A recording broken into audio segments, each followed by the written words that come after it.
sanidad interior, cuando Dios restaura desde adentro. Estuvo con nosotros Leomari Vázquez. De paso, si no estuvieron con nosotros en vivo, eh, el video está en la página de Nuevo Amanecer y también está en mi página de YouTube.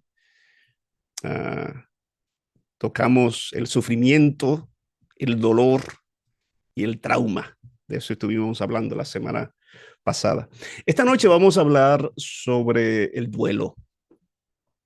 El duelo. El duelo. ¿Mm? Y como hicimos la semana pasada, vamos a dejar los últimos minutos de la programación para que usted pueda hacer preguntas. Pero si tiene alguna pregunta mientras estamos conversando con nuestro invitado esta noche, la puede hacer allí en el chat. La puede escribir en el chat y al final la vamos a leer. O vamos a habilitar los micrófonos para que pueda hacer la pregunta sin problema allí. Eh, el duelo. Antoine de Saint, no sé si algunos de ustedes han escuchado. Antoine fue piloto, escritor, poeta francés. Dijo, el duelo no encoge el corazón, lo ensancha. El duelo no encoge el corazón, lo ensancha. ¿Qué habrá querido decir Antoine? Pero me gusta el salmista, Salmo 34, 18. Cercano está Jehová a los quebrantados de corazón y salva a los contritos de espíritu. O sea que Dios no huye del dolor, se acerca a él, o sea, se acerca a nosotros cuando estamos en dolor. Muy bien, esta noche tengo el privilegio y la oportunidad de tener conmigo aquí para hacerle varias preguntas y tratar este tema a profundidad. A, a Eric Anthony Taveras, psicólogo consejero profesional, más de 30 años de experiencia en el área de la salud mental y la consejería, y ha trabajado con individuos, mucha gente, con familias. Se especializa en sustancias, o sea, abuso de sustancia, bienestar emocional y crecimiento espiritual. Eh, Taveras tiene una maestría en salud mental de aquí de nuestro estado vecino, Connecticut, Western Connecticut State University. Está casado y tiene padre de tres hijos, dos hijas y un hijo, y varios nietos. Vamos a ver si él comparte con nosotros un poquito más sobre él. Eric, líder, bendiciones. Gracias por estar aquí con nosotros esta noche.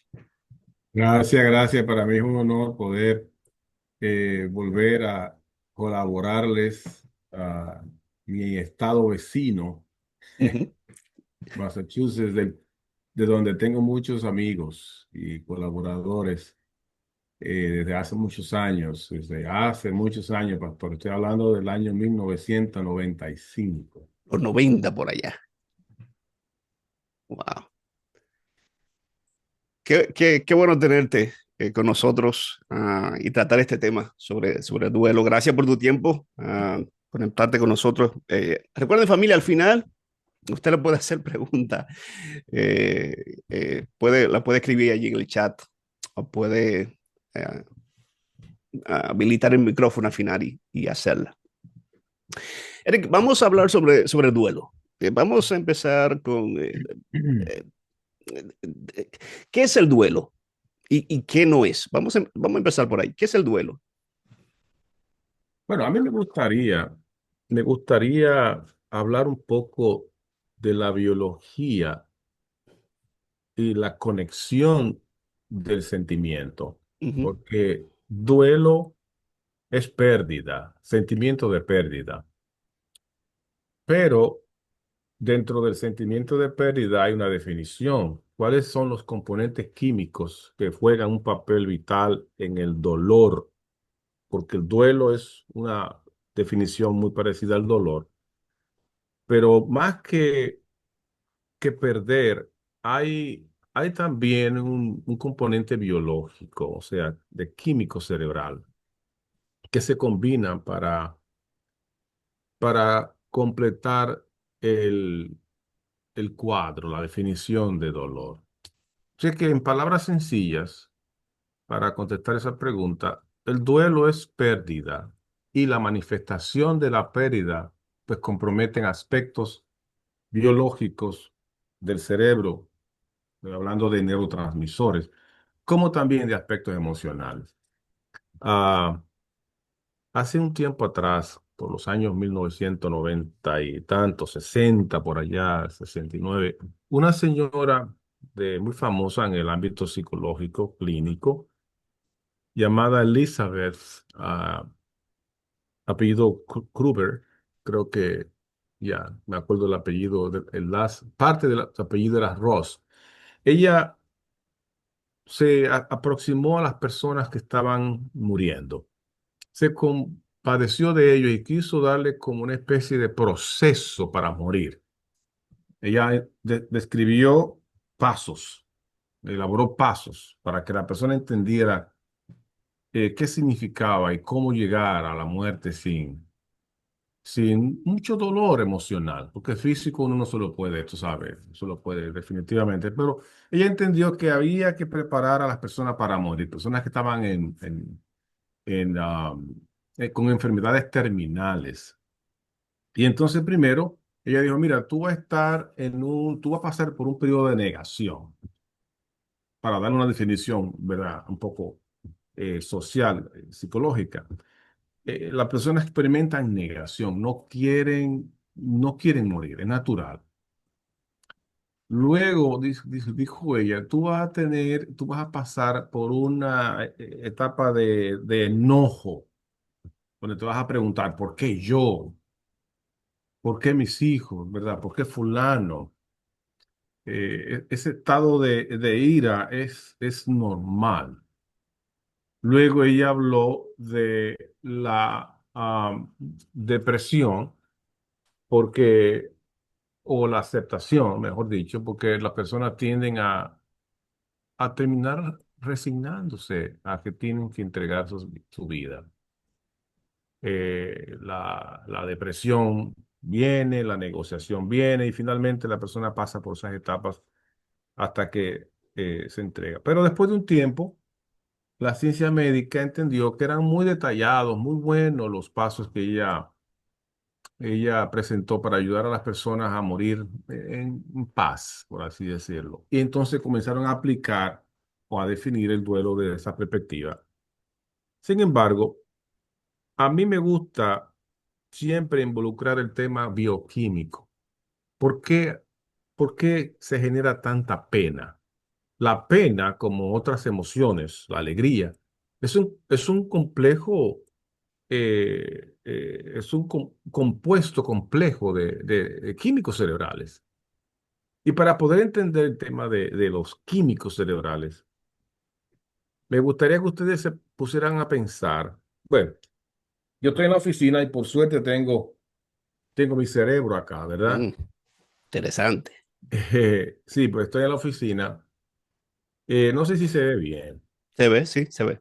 Y esta parte está coloreada y presenta, sobre todo en el centro, el tema del hipocampo y el hipotálamo, que son los que generan o permite que las memorias viajen a la parte frontal para poder procesar los códigos, que son simplemente códigos. La memoria que tenemos en el cerebro, aquí, la parte del hipocampo y el hipotálamo, son códigos. Nosotros no tenemos tal memoria como una figura de colores. Eso sucede cuando a través del proceso llega hasta acá, a la parte frontal. Ahora, ¿por qué uso ese ejemplo? Porque este cerebro es como algo que usted y yo conocemos, es, es como el FBI, el FBI. El FBI tiene ojos en todas partes, Ujú. ¿verdad? Mirando todo para tomar decisiones, para arrestar a las personas. Y de igual manera, cada vez que el FBI nota que hay una amenaza, despliega una especie de procedimiento.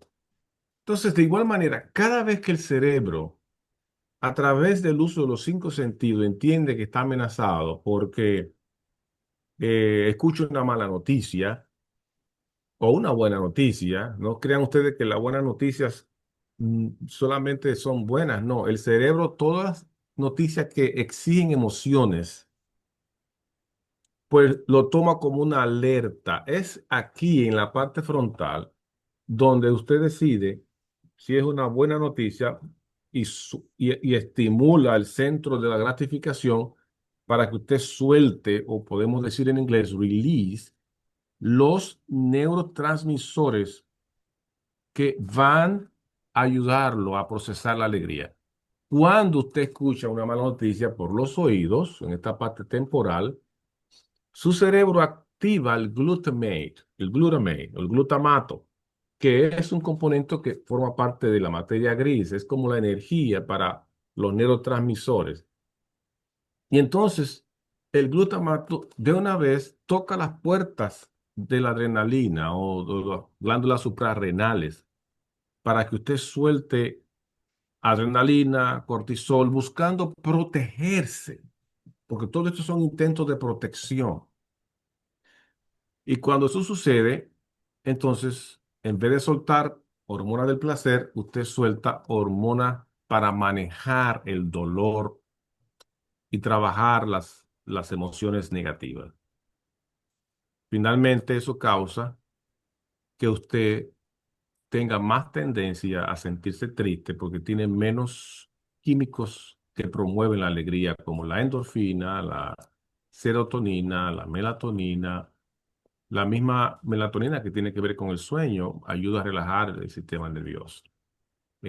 También la acetilcolina eh, y otros neurotransmisores.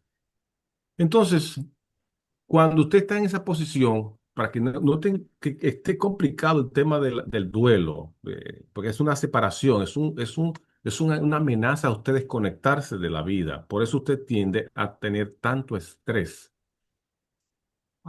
ya sea que le den la mala noticia para morir o que le den la mala noticia para aceptar que un miembro de su familia murió o está en condiciones de morir.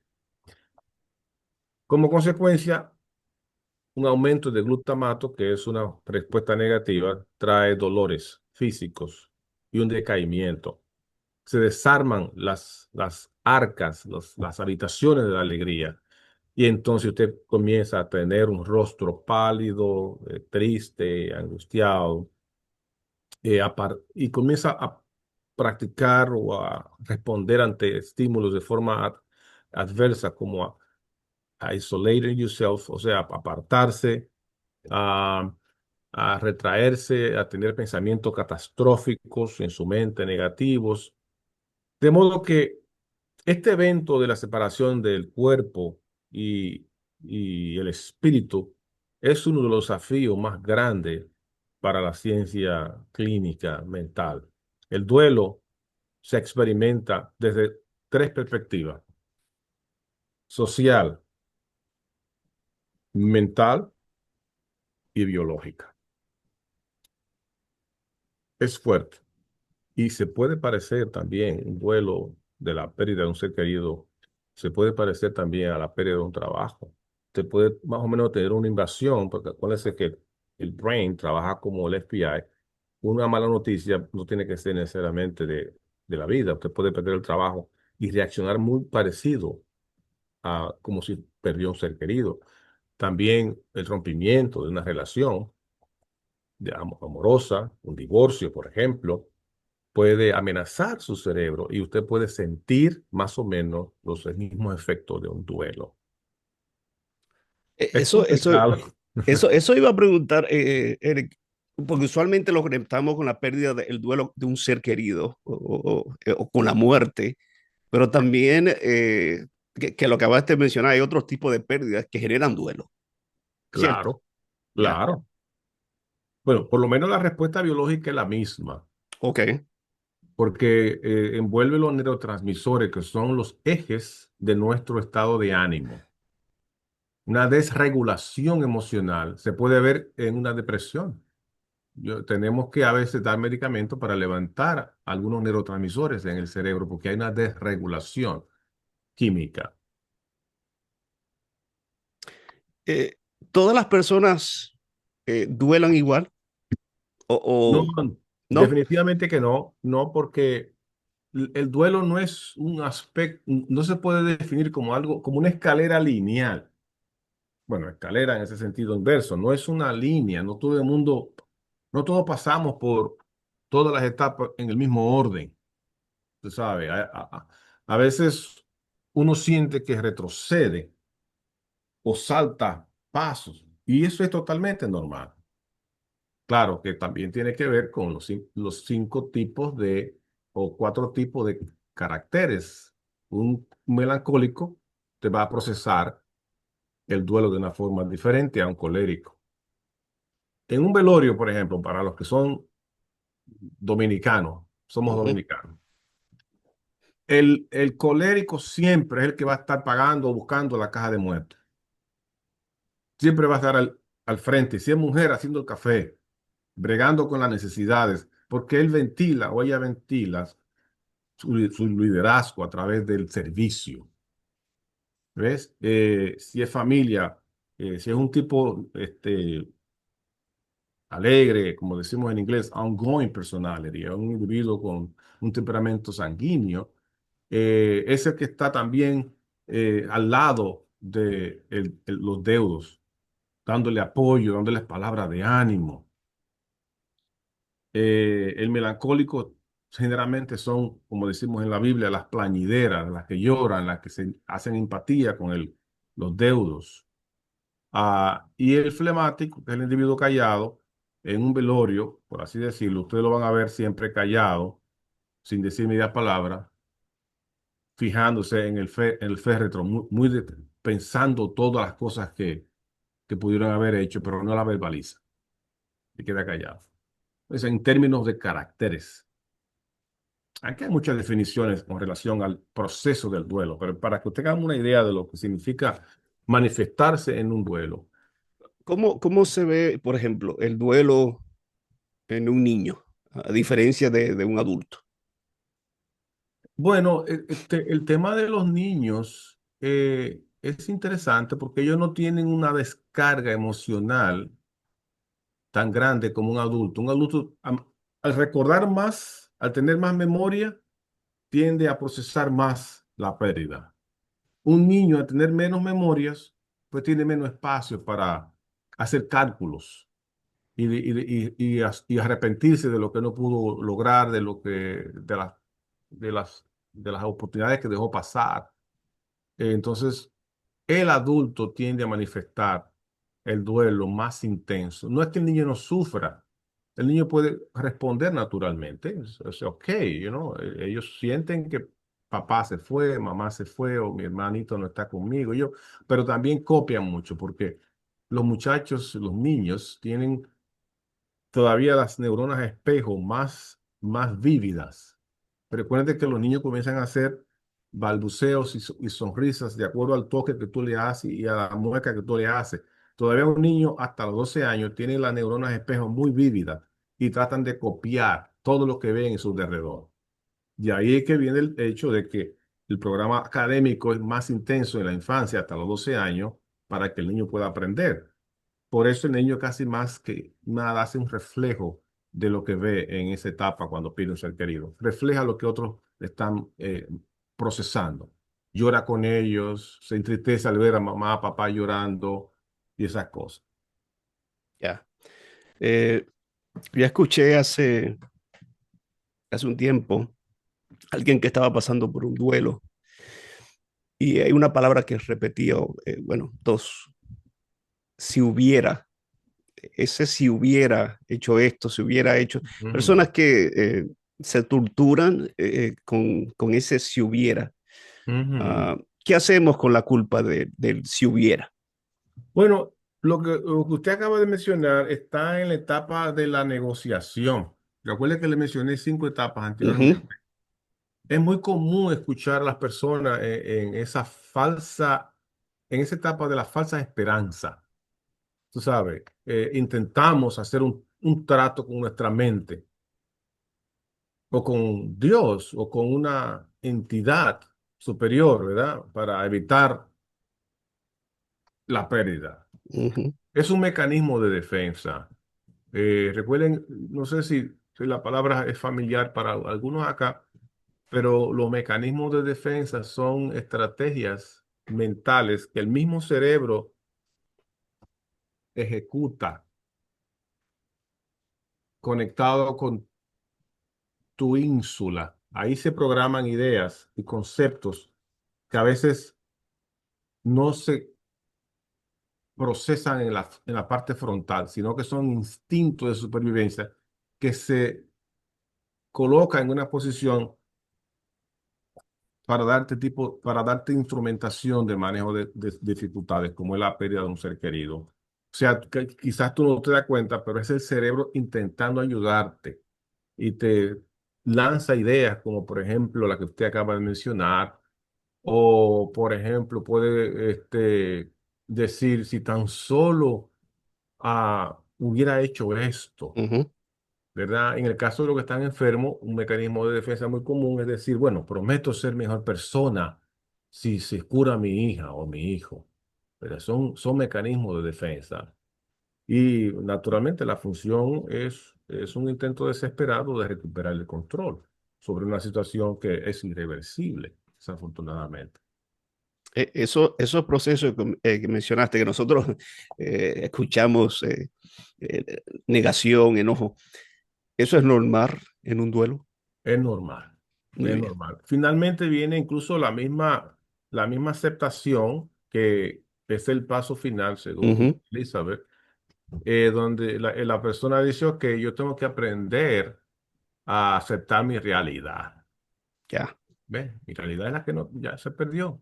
Y entonces comienzan a, a sobrevivirle. Ahora, estas 5 etapas, no se olviden, todas son mecanismos de supervivencia que nos genera el cerebro, ¿verdad? Que nos prepara para, en algunos casos, que toma más tiempo procesarla.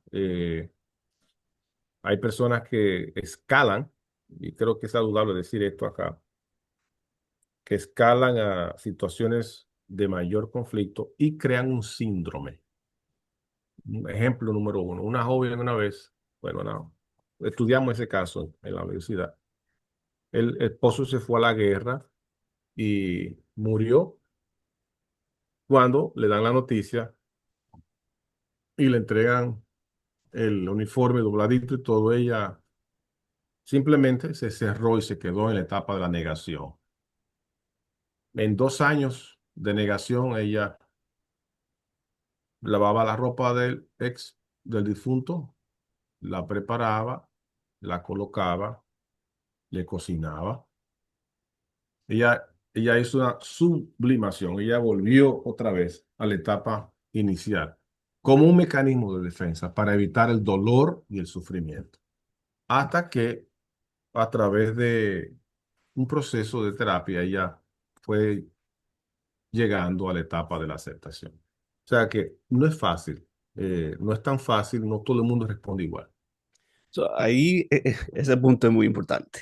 Eh, Mencionamos y ya, y qué bueno que dejamos eso allí claro, que son etapas y es normal. Pero, ¿qué hacer? Y mencionaste allí que esa joven que volvió a la negación, cuando una persona se queda estancado en una de esas etapas, ya sea en el enojo, y está enojado y vive y pasan los meses y los años. Cuando uno se queda, ¿qué hacer? O cómo uno salir de ese estancamiento de una de esas etapas. Bueno, yo quisiera usar el ejemplo del maestro. Ujú, Jesús pasó por ese duelo también. ujú, En las 5 etapas, y quizás más, no sé, ¿verdad? Usamos como referencia las etapas de Elizabeth, de Rose, pero pudieron haber otras.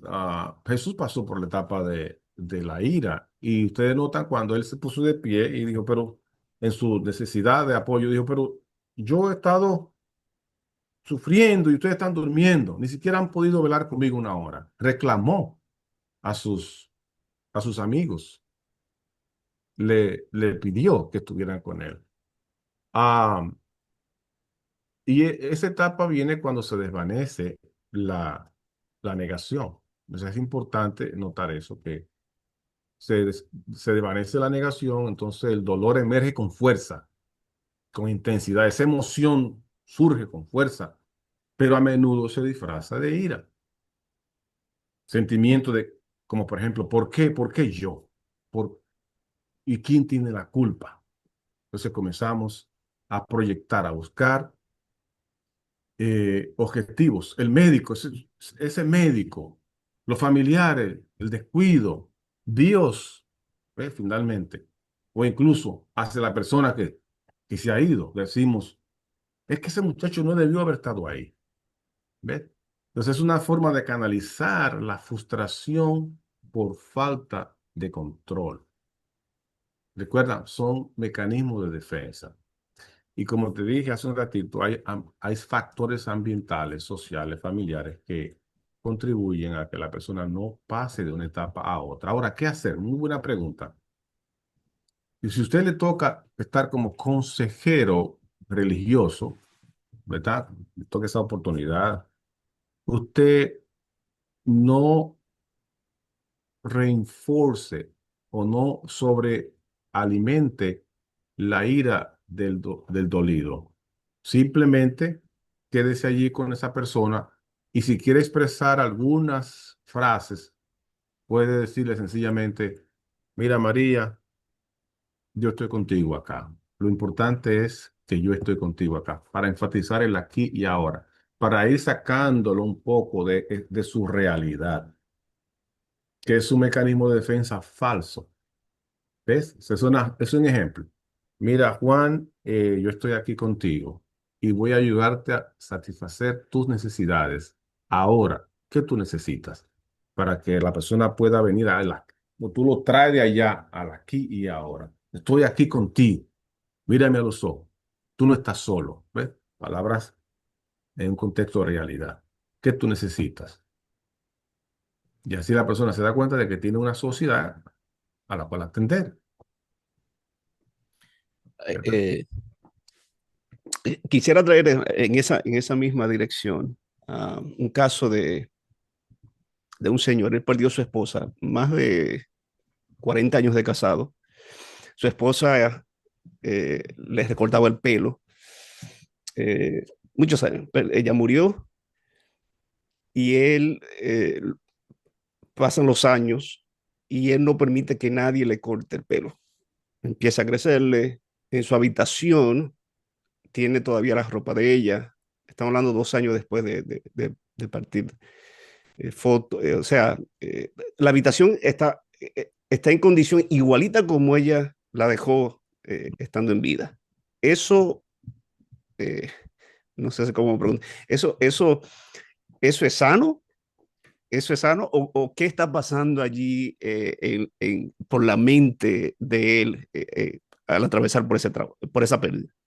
Bueno, en realidad no es sano porque él no ha procesado el duelo como debería. Se espera que una persona, técnicamente, como te dije, no todo el mundo es igual, pero técnicamente el duelo se tiene que procesar en un lapso de tiempo de 6 meses a un año Mm, máximo. ya. Cuando una persona hace fijación, podemos decir que si nos vamos a la definición de Sigmund Freud, de que hay fijaciones en la etapa del desarrollo humano, es lo mismo, solo que ahora es a la inversa.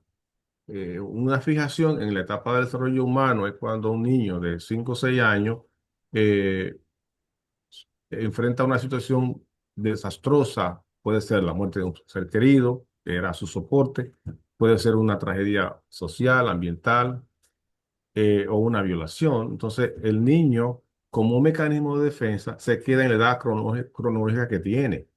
Entonces, no pasa a la siguiente etapa, que puede ser una de las cinco. Puede ser anal, fálica, oral, latente, o genital. Entonces, esos problemas se invierten cuando el niño crece, cronológicamente llega a los 18 o a los 25, tiene problemas con la etapa en la que hubo fijación, tiene problemas para poder desarrollarla en su edad madura. Igual, cuando una persona tiene un tipo de fijación de esa naturaleza, no puede salir a hacer un contacto real con la comunidad, con la familia, porque no ha procesado todavía. Se siente que son tantas las emociones que impiden que él pueda volver a tener regulaciones químicas. Tú me preguntas a mí, ¿y cómo sucede eso? Bueno, eso es bastante complicado explicarlo. Te voy a decir que quizás sepa apenas un 20% de qué es lo que pasa en el cerebro cuando una persona se congela, se frisa y no permite que otro ambiente tenga y venga a tomar lugar. Por eso mencioné hace un ratito, una de las mejores maneras es decirle a la persona, yo estoy aquí contigo, te voy a acompañar, te voy a apoyar donde quiera que tú vayas, hasta que la persona pueda entender que está viviendo una realidad diferente, porque eso es una forma de auto, es una manera, una de ellas, de autoafligirse, porque todavía está en la etapa de o de la negación o de la ira, que no le permite aflorar sentimientos más sanos. Por eso digo una vez más, y hago énfasis otra vez, la persona que está al lado sirve de planta motora que puede nutrir, que puede traer ideas frescas, nuevas, que pueden calar en la mente de esa persona para que el individuo no se pierda en su fatalidad de pensamientos negativos. Una persona al lado que le diga, mira Juan, yo estoy aquí, mira, estoy aquí, estoy por ayudarte, lo que tú quieras, lo que tú necesites, ahora. Vamos a caminar, vamos a movernos hacia dirección, vamos a trabajar en esta dirección para que la persona pueda poco a poco volver a la realidad. Que fue el caso de la joven que te mencioné hace un rato.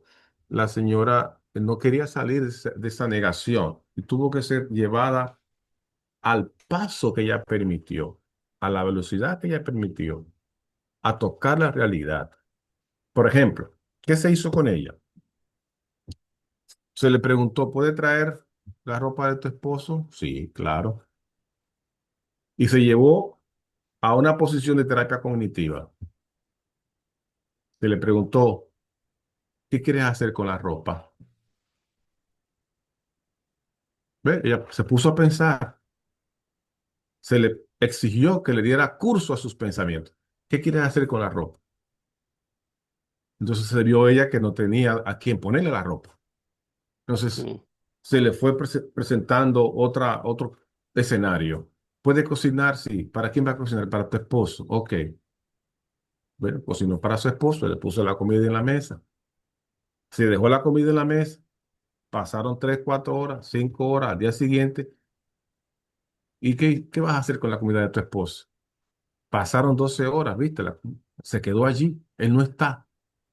Se le fueron presentando case scenario, o sea, situaciones donde ella entendió que ya la persona no estaba con ella, pero no se obligó, no se forzó, no se lastimó sus sentimientos, porque eso lo que hace es que refuerza más el estado de negación y no pasa a la siguiente etapa. Es necesario, es vital que la persona pase de una etapa a otra. Es una bendición poder ayudar a alguien cuando está pasando por una situación así o recibir la ayuda cuando es uno el que la está pasando. Pero, ¿qué es lo peor? Porque a veces queremos ayudar, pero eh, hacemos daño. ¿Qué es lo peor que se le puede decir a una persona que está en duelo? A veces decimos, no, ya tú a esta altura tú deberías de estar bien, tú no deberías estar llorando. No sé, frases así. Eh, porque mencionaste ejemplos de cómo podemos ayudar, qué cosas decir, pero qué no decir. Por ejemplo, Los deberías. Hay que eliminar los deberías. mm, En ningún momento un debería es una excusa escondida. Cuando tú piensas en hacer ese tipo de pregunta, mejor hazte tú la pregunta. ¿Qué yo estoy haciendo para esa persona. Nunca pienses en el sujeto como el objetivo, sino en lo que tú estás haciendo. Porque la persona se encuentra en un estado de mucha vulnerabilidad emocional. Es un momento difícil. Déjenme decirle, no, I can't emphasize enough, como dicen en inglés. No puedo dejar de mencionarlo tantas veces que prácticamente el cerebro está, como decimos, cundido en un lenguaje muy vulgar, de glutamato. Es como si envolviera todos los órganos y la persona se queda en un estado, como decimos los pilotos automáticos, que no puede ver más que una sola cosa y procesa una sola cosa, que es el dolor. No permite ver más allá. Entonces, por eso es que es necesario que la persona se deje en el estado en que está y se escolte, se tome de la mano como son, y se camine con ella hacia donde ella quiere o él quiere caminar. Oigan bien, usted agarra como si usted estuviera escoltando a alguien, pero no a la dirección suya, sino en la dirección que ella o él quiere ir. ¿Dónde tú quieres ir? ¿Qué tú quieres hacer? Vamos, yo te acompaño. Hasta que esa realidad suya, ¿verdad? Pueda invadir a esa persona, que él sienta o ella sienta ese toque, amigo, esa compañía que lo va a traer poco a poco a la realidad, porque él va a sentir, o ella va a sentir el toque de una persona y ese toque también debe ser verbal. No piense en lo que ella debería hacer, sino en lo que usted puede hacer por esa persona. Y si quiere preguntarle, mira, Tony, ¿qué más puedo hacer por ti? Y cada vez que usted hace esa pregunta, lo trae al aquí y ahora. Cada vez, ¿dónde vamos ahora? ¿Qué quiere que haga por ti? ¿Qué te gustaría hacer? Yo estoy aquí para ti. Vamos donde tú quieres. Eso trae a la persona a la realidad, al aquí y ahora. Eso es maravilloso. Cuando,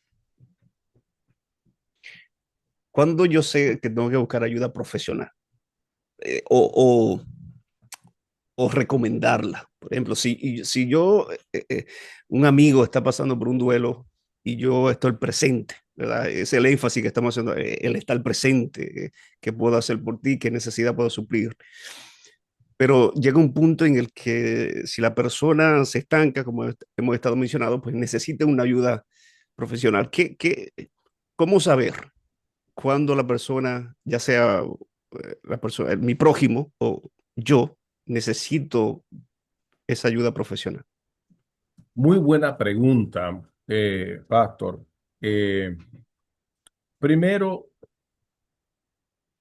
hay que dejar que la persona fluya con el tema de la negación. Déjelo que niegue la realidad.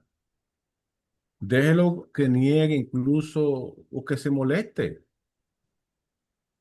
Ahora, pegue atención y que pase la negociación, pero pegue atención cuando la persona se deprime, porque realmente hay una confusión ahí. Y le voy a explicar. La depresión en el duelo es saludable, porque ya la persona comenzó a procesar sanamente. O sea, el dolor de la pérdida, si se procesa sanamente, es saludable. Bueno, valga la redundancia. Lo que no es saludable es, ahí voy a hacer la diferencia, cuando ya es una depresión clínica, es cuando la persona tiene un periodo prolongado de no ingerir alimento por muchos días. Cuando se aparta de las personas, se aísla y permanece así por 2 semanas, ya ahí hay que intervenir clínicamente. Pero es ok, y si la persona llora, se lamenta, mientras esté consciente de que está procesando sus sentimientos, déjelo. Déjelo que se ponga en negación, que pase esas etapas de la ira, ¿por qué me pasó a mí? ¿Por qué?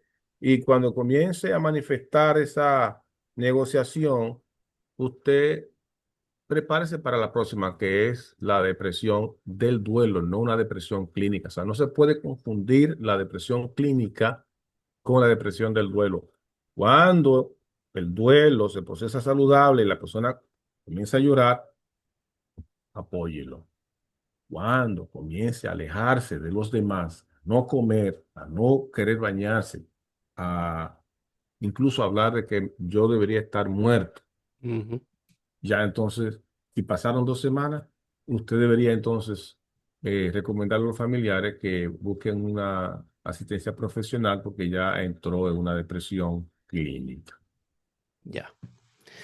Mi Mm. familia, estamos hablando del duelo. Esta noche voy a habilitar los micrófonos. Tenemos unos 15 minutos. Si quieren hacer alguna pregunta, ustedes que están allí conectados con nosotros, que han estado escuchando, lo pueden hacer en este momento. Eh, José Manuel, adelante. Correcto. Buenas noches y buenas noches, Buenas Eric. noches. Una pregunta. Cuando uno está acompañando a esa persona en ese duelo y uno tiene que dejar, prácticamente uno tiene que dejarse llevar hacia el camino que esa persona desea, pero muchas veces uno sabe que ese camino no es el camino saludable, no es la vía saludable para esa persona. ¿Cómo uno dirigirla hacia lo más sano a esa persona sin que esa persona siga en la negación? Cuando la persona está en negación y tiene ya conductas inapropiadas, y característica número 2, por mucho tiempo, entonces tú deberías eh, hacerles preguntas que puedan enlazarlo contigo. Por ejemplo, mira, Juan, ¿tú has considerado estas decisiones? ¿Te has puesto a pensar el costo de tu permanencia en esa idea? Ideas de enlaces, preguntas de enlaces. ¿Cuánto tiempo tú necesitas? Es muy importante esta pregunta para permanecer en esa posición. ¿Cuánto tiempo te hace falta para curar tu necesidad, tu herida? O sea, preguntas de enlaces. Recuerden, ninguna persona en un estado de duelo va a responder positivo si tú lo haces sentir culpable o forza su voluntad, valida su voluntad. Y desde la plataforma de la validación es que tú tienes que negociar. ¿Mm? Preguntas como esta de enlace. Mira, Juan o María, yo estoy sufriendo contigo. Claro que no se puede comparar tu sufrimiento con el mío, pero me genera una pregunta, es ¿cuánto tiempo más tú necesitas para llorar a tu pareja o llorar a tu amigo? Entonces, al tú hacer esa pregunta, tú estás insertando una respuesta cognitiva. Él te tiene que dar una lógica, una respuesta. Está bien, 90 días, yo te apoyo. Ahora la siguiente pregunta, ¿qué te gustaría hacer en esos 90 días para hacerte sentir mejor? ¿Ves? Tú ya estás haciendo una estructura de preguntas, no acusando, no forzando. Tú tienes que ir con la persona. No sé si... eh, Sí, muy bien, gracias. Respondió mi pregunta. Gracias, Eric. Gracias. Pastor, hay una pregunta en el chat. En el Eh, chat. si alguien la Muy bien. escribió. Sí, vamos a leer la pregunta de Ivonne. Gracias, Ivonne. Pastor, ¿qué tal en mi caso? Yo estoy en la etapa que ya puedo sacar las cosas de mi esposo, aunque me duela, pero mis hijos no. Mi hija mayor, por ejemplo, lloró y me reclamó que no tenía derecho de regalar las cosas de su papá. ¿Qué uno puede hacer? Lo mismo, mi hija, ¿cuándo tú quieres regalarla? ¿Cuándo tú crees propicio regalarla? ¿Cuánto tiempo tú necesitas para estar en la disponibilidad de regalarla? ¿A quién se la quieres regalar? ¿Dónde? ¿Cuándo? Preguntas de enlaces, lógicas, validando a la persona que está sufriendo, porque la nena no procesa tu sufrimiento como tú. Recuerda, tú tienes más madurez. Tú puedes entender mejor la situación, pero ella o ellos todavía están atados a los sentimientos de su padre, los recuerdos. de su padre. Y les cuesta porque estas cosas son todavía pertenencia de ellas. Están unidas emocionalmente, están conectadas. Entonces, cortarlas sería causarle otro duelo. ¿El duelo de cuál? El duelo del sentimiento de culpabilidad, que no es bueno en esos momentos generarlo, bajo ninguna circunstancia. Esther, adelante. Yo tengo una pregunta. ¿Esther va a decir algo? Sí, Esther, adelante. Oh, Buenas noches. Buenas noches. Gracias por el tema. Porque yo tengo una hermana que ella estaba sufriendo de depresión, pero gracias a Dios que ya está como reponiéndose. Pero el caso mío es, mira, yo quiero que él me diga, por ejemplo, nosotros, mi papá, todos mis hermanos, eran bien apegados a nuestro papá. Entonces ya en sus últimos tiempos de vida, que le dio una enfermedad, nosotros realmente lo cuidamos. Y yo siempre digo, Señor, gracias por darnos el privilegio de cuidarlo como él se lo merecía. El caso es que hay momentos que yo de noche me despierto llorando, pidiéndole perdón a Dios por algo que yo no, como que algo que él haya querido, que yo no le suplí. Yo quiero saber si eso es normal. Y otra cosa es, él, cuando lo velaron, él le pusieron un traje negro. Yo estoy que yo no sé si es frustrado o qué, no puedo ver el traje negro, porque como que me frustro y como que viene eso a mi mente y quiero, y otra cosa, yo tengo el caso que se está llevando de un sobrino político de Delgado García, a él lo velaron en la cajera negra. Yo tengo un baúl negro aquí en mi habitación, yo no puedo dejarlo abierto, porque cuando lo dejo abierto, como que me viene eso al pensamiento y tengo que cerrarlo de una vez. Entonces yo quiero saber que el psicólogo me explique a qué se debe eso. Gracias. Gracias, Esther. Ok, son dos preguntas en una, hermana. Muchas gracias por su pregunta. Lo que tú has hecho es una asociación, de verdad. Tú has identificado una situación negativa, triste, y la has fijado en tu mente y has hecho de ese símbolo un problema, el color negro. Entonces tú lo que necesitas es una desensitization de ese color, hacer acercamientos lentos, approaching, ¿verdad? Acercamientos con el color negro, poco a poco, hasta que tú sepas que el color negro no significa ninguna amenaza para ti. Con relación a lo ¿Cómo, de, Eric, cómo ella, qué cosa, por ejemplo, ella tendría que hacer para hacer ese acercamiento? Más bueno, o el menos. acercamiento tiene que ser dirigido por un especialista. Ok. Hay diferentes tipos de desensitization. Está la implosión, que es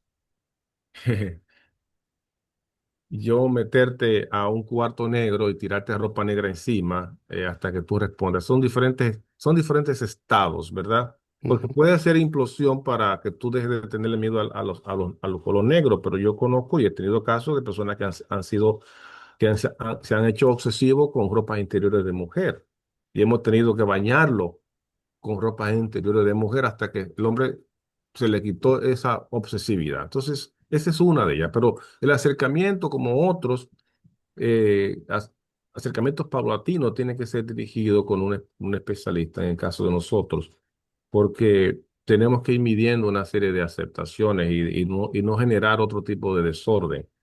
Ah, con relación a tu respuesta con los sueños y esos tipos de manifestaciones que tú tienes, que recuerda que eh, son respuestas del cerebro encontrando para ti una especie de balance. Como hay un vacío, el cerebro quiere llenarlo y te trae recuerdos de diferentes épocas y tú te acuerdas que quizás no hiciste una cosa o soñaste porque el cerebro te la envía para que tú la proceses, no para que tú te sientas a evaluarla si es buena o mala. Así que acéptala. Cuando vienen esos pensamientos, acéptalo y familiarízate como si fuera con un amigo, una persona. Y dale incluso gracias al cerebro por enviártela. Tienes que hacer la paz contigo misma para que tú tengas una plataforma en la que tú sigas caminando en paz. crea las condiciones también para que tú no te sientas culpable. Esas son oportunidades que desafortunadamente ya no puedes remediar. Así que también tienes que aceptar que no pudiste hacer muchas cosas. Eso es normal. No, gracias. O sea, yo me siento satisfecha porque nosotros todo lo que pudimos darle a nuestro padre, nuestros hermanos y yo, se lo dimos. Entonces, y incluso yo digo, Señor, gracias. Gracias, siempre digo, por darnos el privilegio de cuidarlo como él se lo merecía. Pero entonces a veces digo, Dios mío, ¿por qué me despierto llorando? Como que si algo me faltaba como por hacer por él. Pero yo, Ve para otro, mí, ve otro rostro de tu necesidad de duelo. Ve ok, otra cara de que tú no lo tienes a él. ok, Tu cerebro está simplemente inventando cosas para hacerte sentir bien a ti. ok, gracias. Ujú. Gracias, Esther. Muy bien, Mercedes y luego Jamie. Mercedes, adelante. Gracias. Pastor Eric, nos conocimos en la reunión de ancianos. Qué bueno de escucharlo de nuevo. Gracias a Dios que lo tenemos en línea. Mi Ya. pregunta es la siguiente. Es que mi papá murió hace ya como alrededor ¿Cuántos de unos años? 30 años. Oh, Como 30 años. 30. Sí, como 30 años mi papá ya murió. Cuando él murió aquí en Estados Unidos y nosotros estábamos en República Dominicana. Y a mí me encomendaron la difícil tarea de ir a identificar el cadáver al aeropuerto. Mm. Entonces ya para ese entonces yo dije, no, yo tengo que ser fuerte. Yo me puse una coraza, yo tengo que ser fuerte porque cuando me abran esa caja y que yo identifique, yo no me puedo desboronar. Entonces yo me puse esa coraza, eh, fui a la funeraria, todo bien. Al otro día, cuando ya yo sabía que se iban a llevar a mi papá para enterrarlo, bueno, pues yo me quebré, pero este, me puse otra vez la coraza, tengo que ser fuerte, tengo que ser fuerte. Eh, Hace alrededor de unos 3 años atrás, yo comencé a asistir a la caminata contra el Alzheimer. Yo tengo un team. Y cuando en la primera vez que yo asistí a esa reunión, porque mi papá al final y al cabo le dio Alzheimer, ahí yo después de 20 y picazo de años, muchos años, me quiebro de nuevo pero esta vez fue peor que la primera vez porque yo estaba ahí, yo no sé, fue tan terrible, yo me sentí una tristeza, bueno, tan terrible fue esa situación, que yo me quedé tan impresionada porque, ¿por qué por tantos años yo estaba en esta situación de denial por tantos años y no sé, y sigo asistiendo a la caminata, pero tengo miedo de que yo pueda todavía no resolver esa situación Ujú. completamente, o si todavía queda algo dentro de mí, o con ese último quebrantamiento ya yo resolví todo. Mm. Gracias, Mire, Mercedes. lo primero es que, hermanos queridos y amigos que están con nosotros en esta noche, eh, no, no rechacen los sentimientos y las emociones. Los sentimientos y las emociones son de nosotros, los seres humanos. Por lo tanto, hacerle o llevarle la contra es crear una dualidad cognitiva que tarde o temprano el cerebro nos va a cobrar lo que ha pasado contigo. Tú pusiste down muchas cosas, y de nuevo el cerebro, como le dije, no se queda con nada, lo saca a la luz. Por eso a veces el slip to the tongue llama Sigmund Freud al tema de que a veces nos metemos en problemas porque decimos cosas que no tenemos que decir, y es que el cerebro no se queda con nada, lo sacamos. Así que ya tú estás en una posición de miedo de poder de tener que enfrentar otra vez la situación adversa que se llama el quebrarte. Pues mira, lo que tú vas a hacer es aceptar el quebrantamiento como normal, internamente darle la bienvenida, internamente hazlo como, ponle un lugar de amistad y dile gracias por recordarme a mi padre. Gracias porque me hace sentir triste, porque me hace sentir al mismo tiempo feliz de que me trae recuerdos normales, naturales, humanos. O sea, no rechaces más. Tú estás en una posición, tú aprendiste una conducta muy fuerte de no quebrarte frente al cadáver. Y esa conducta ha viajado contigo todos los 20 años. Pues ahora no. Ahora tú tienes que aceptarlo. Y como dice Frederick Perr, unfinished business, tú tienes que acabar ese negocio. Tú tienes que cerrar ese capítulo. Y si tienes que hacer una terapia, llámame, porque tenemos que trabajar aunque tú aceptes la situación totalmente. Tú tienes que aceptarlo, ¿ya? Y si viene ese sentimiento de tristeza, acéptalo. Dale una bienvenida, dale una ceremonia, porque se trata de recordar a tu ser querido, a tu padre. Y tú vas a ver cómo el cerebro va a entrar en una inversa hacia la normalidad.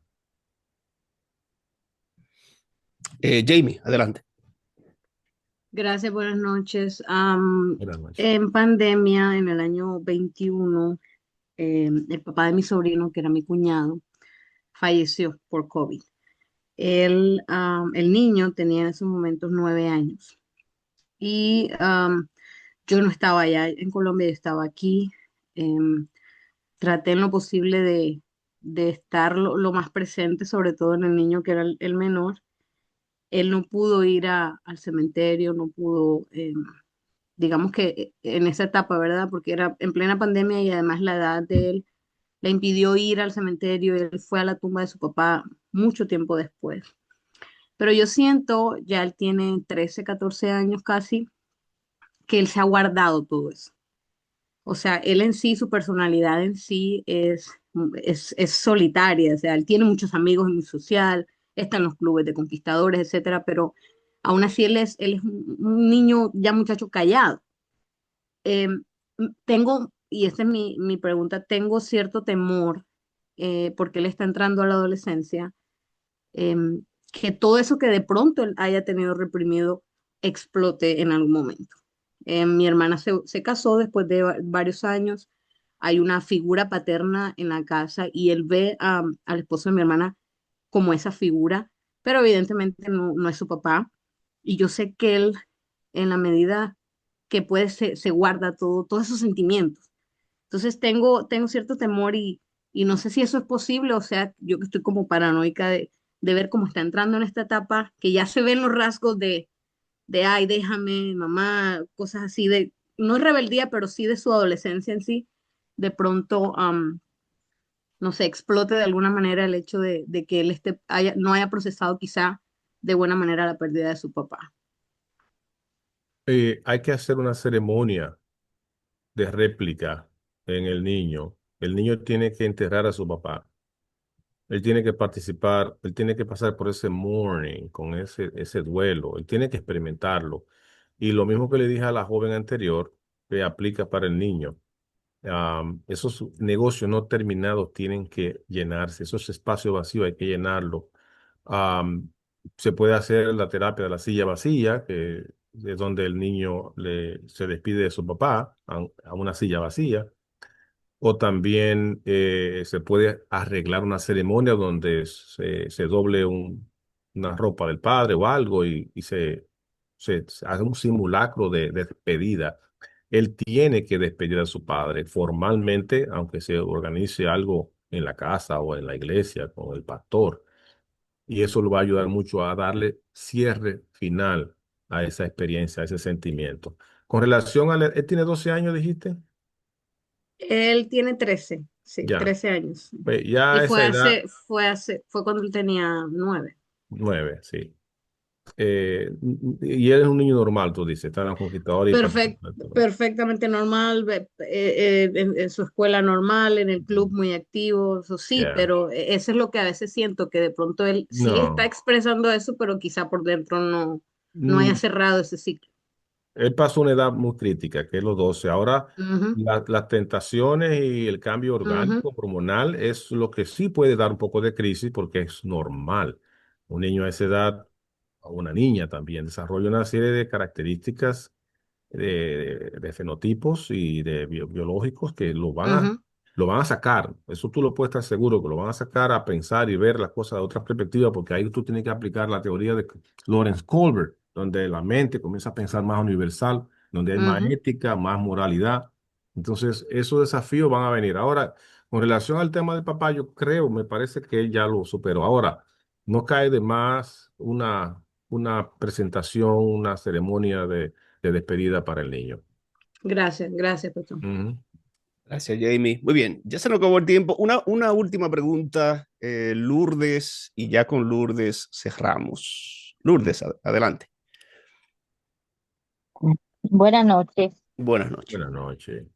En sí, no es una pregunta, es algo que me está molestando.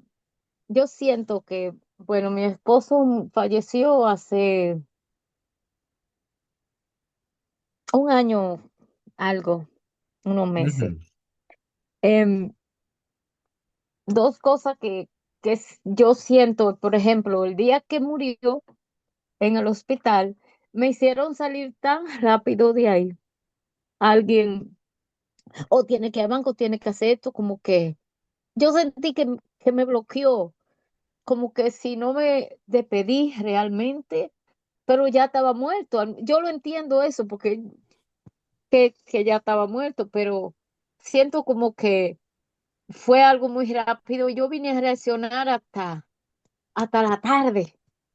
Fue como que caí como, ok, pasó esto así.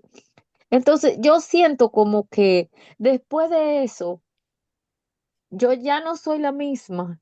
Incluso en mi participación en la iglesia, me siento como aislada, sola, pero yo sé que yo no tengo depresión.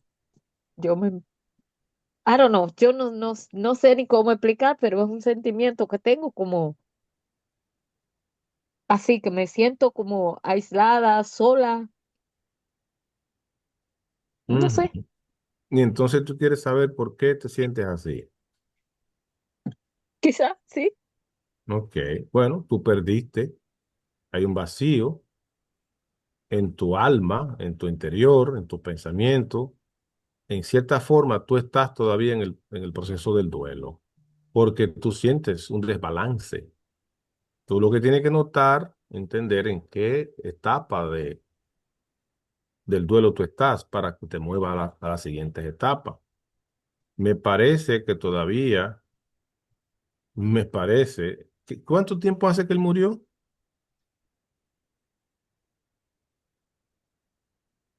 Bueno, Mm. es más, Él, perdón, él murió el 18 de junio del año pasado, ¿verdad, Jamie? Something, No, some- del 23, del 23. 23, ok. Ujú. sí, Perdón, 24, 24. De 24, 24. Ujú. Ya, 25, sí, Año que que mi hace un esposo año y murió. largo, sí. sí. Da la impresión de que todavía, en tu caso, es un tipo de duelo largo, que tú no has podido procesar todos los pasos, todavía tú tienes algunos pasos pendientes, y aunque tú no tienes una depresión per se, pudiste haber escalado a una depresión que llamamos distimia, que es un tipo de pena que se mantiene hasta por 2 años. Y es donde tú experimentas lo que estás pasando contigo, te alejas, te deshumaniza un poco, o sea, te sientes que no hay sentimientos, para la redundancia, válidos de colores, como participar en una actividad, como jugar, como correr, como sonreír. Entonces eso se llama distimia. Eso es un tipo de numbness o de, ¿cómo se llama esto en español? Que tú no sientes, pastor, cuando tú no sientes algo en el brazo, ¿cómo se dice eso? Adormecimiento. Adormecido. Adormecido, sí. O sea, exactamente. Tú está que tú no sientes como que tú colocaste una costra encima del corazón, en este caso la mente, que te ha impedido ser tú misma, ser original. Entonces sería bueno que tú entendieras esos pasos y para eso necesitas conseguir una ayuda profesional para que termines de acabar con esos pasos, hija. Es necesario que lo hagas. Ya. Que Dios te bendiga, Lourdes. Gracias. Y Ya. gracias a ti. Quiero finalizar y gracias a todos por conectarse esta noche. Salmo 147:3 dice, Él sana a los quebrantados de corazón y venda sus heridas. Amén. Venda sus heridas. Así que esa es mi Correcto. oración esta noche. Eric, unas últimas palabras ya para cerrar el programa esta noche. Las palabras mías, hermano, usted no tiene por qué quedarse solo o sola. Usted no tiene por qué sufrir sola o solo. Usted puede verbalizar sus sentimientos, es ok. Usted puede mostrar su vulnerabilidad. Usted es un ser humano. Usted tiene derecho a cometer errores. Usted tiene derecho a sufrir. Usted tiene derecho a mostrar sus debilidades. Así que no se sienta avergonzado porque usted no está a cierto nivel que usted quisiera estar. Eso es ok. Llegar allí entonces es el negocio de su vida. Así que trate de buscar ayuda, que usted tiene todo el derecho y las promesas bíblicas de Dios para lograr estar en esa posición que usted quiere estar. Que Dios le bendiga, siempre a sus órdenes, por acá, por Conérico. Basta que me llamen. Creo que sería saludable, pastor, compartir el número, ¿verdad? Sí, por favor. Aquellos que quieran anotar mi número. Antes de darle mi número, es cierto que el pastor mencionó que tengo mucha experiencia en asuntos de abuso de sustancia y también en consejería clínico. Se refiere a bipolaridad, esquizofrenia, depresión, problemas de ansiedad. Y ahora me he hecho muy amigo de aconsejar a las parejas, porque tengo muchos pacientes, muchas parejas también. Así que con mucho gusto podemos ayudarlo. El 203 es el área de Conérico. 203-300-0780. 203-300-0780. Muchas gracias, buenas noches, que Dios me lo bendiga abundantemente. Ustedes no están solos, el Espíritu Santo está con ustedes. Amén. Amén. Ahí puse el número en el chat para que lo tomen. Amén. Permítame tener esta palabra de oración. Eterno Dios y Padre, gracias, Señor, por la oportunidad de poder encontrar esperanza en un Dios que se acerca para suplir nuestras necesidades, para traer paz a nuestro corazón. Bendice a Eric, bendice su ministerio, su servicio, su trabajo, que él pueda ser un instrumento de bendición para todas las personas que tienen necesidad. Que tú puedas utilizarlo para llevar bendición, paz y restauración a la vida de las personas. Bendice su hogar, su familia, sus hijos, su futuro, Señor, sus metas personales están en tus manos. Y Padre, bendice a cada una de las personas que están aquí con nosotros, que está pasando por algún duelo, y alguna persona que va a ver este video más adelante en diferido. Señor, permite que en ti podamos encontrar refugio, que podamos buscar la ayuda necesaria, rodearnos de personas que nos ayudan a crecer, a florecer y sobre todo ponerte a ti en primer lugar. En el nombre de Jesús. Amén. Amén y amén. Eric, un abrazo en nombre de nuestro distrito. Gracias por tu tiempo y que Dios te siga bendiciendo grandemente. Gracias, bendiciones. Espero verlos pronto. Bye bye. Con la ayuda de Dios. Bendiciones, familia. Bye bye. Feliz noche.